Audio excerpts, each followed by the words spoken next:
आज रीजनिंग में हम पढ़ेंगे पहियों पर आधारित प्रश्न। क्वेश्चन फर्स्ट है, एक पार्किंग में कुछ 4 पहिया वाहन और कुछ 3 पहिया वाहन हैं।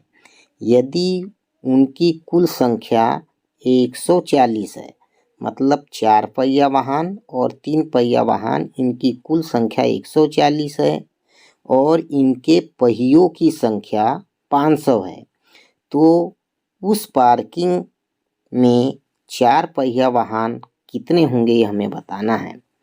तो सबसे पहले हम 3 पहिया वाहनों का गुना करेंगे कुल वाहनों की संख्या से। कुल वाहन है 140, तो 3 गुणित 140 बराबर हो जाएगा 14 या 42, मतलब 420। इसी प्रकार 4 पहिया वाहनों के लिए 4 में गुना करेंगे वाहनों की कुल संख्या, मतलब 140 से, तो ये हो जाएगा 14 चौ 56, मतलब 560। अब जो वाहन है उनके पहियों की कुल संख्या है 500, तो ये 500। इसे हम मैट्रिक्स पद्धति से हल करेंगे, तो 500 से 420 को घटाएंगे और 560 से 500 को घटाएंगे। 500 से 420 को घटाने पर हमें 80 मिलेगा और 560 से 500 को घटाने पर हमें 60 मिलेगा। अब सवाल में हमें पूछा गया है कि 4 पहिया वाहन कितने हैं, तो ये सामने लिखा हुआ है 4 पहिया वाहन, इसके सामने आया 80, इसलिए कुल जो 4 पहिया वाहन है उनकी कुल संख्या 80 होगी। Option number B.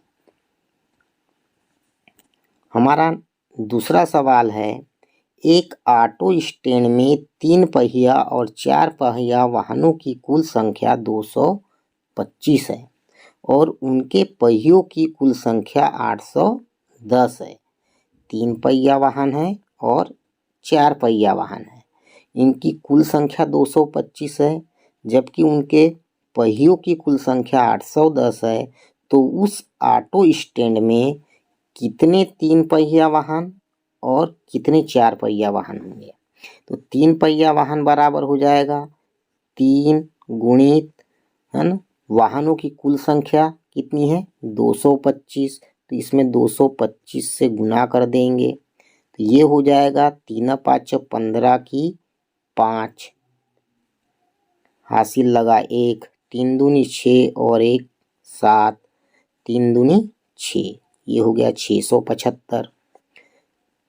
4 में गुना करेंगे वाहनों की कुल संख्या यानी 225 से, तो ये हो जाएगा 4 पंचे 20 की 0, हासिल लगा 2, 4 दूनी 8 और 2 10 की 0, हासिल लगा 1, 4 दूनी 8 और 1 9।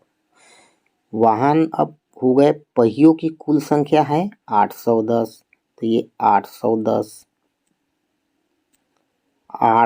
से 675 को घटाएंगे और 900 से 810 को घटाएंगे।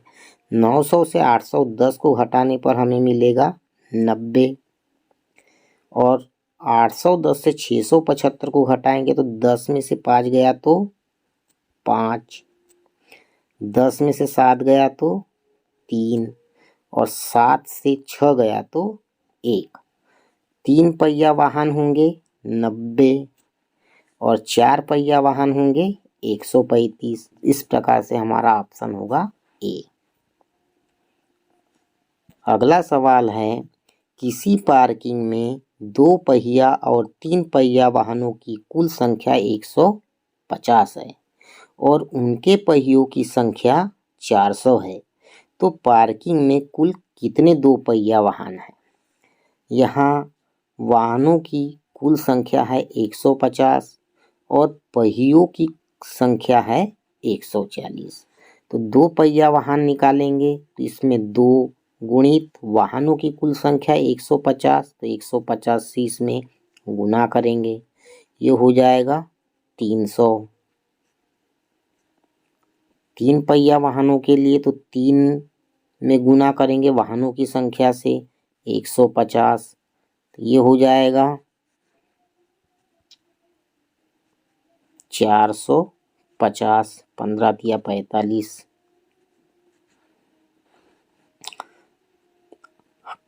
पहियों की कुल संख्या है 400।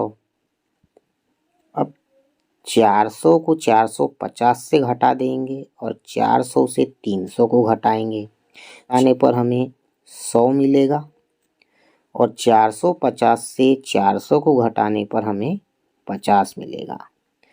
तो पार्किंग में कुल कितने 2 पहिया वाहन हैं? तो 2 पहिया वाहनों के सामने आया कितना? 50, इसलिए हमारा आंसर होगा 50। चैनल को सब्सक्राइब जरूर कीजिए। Thank you.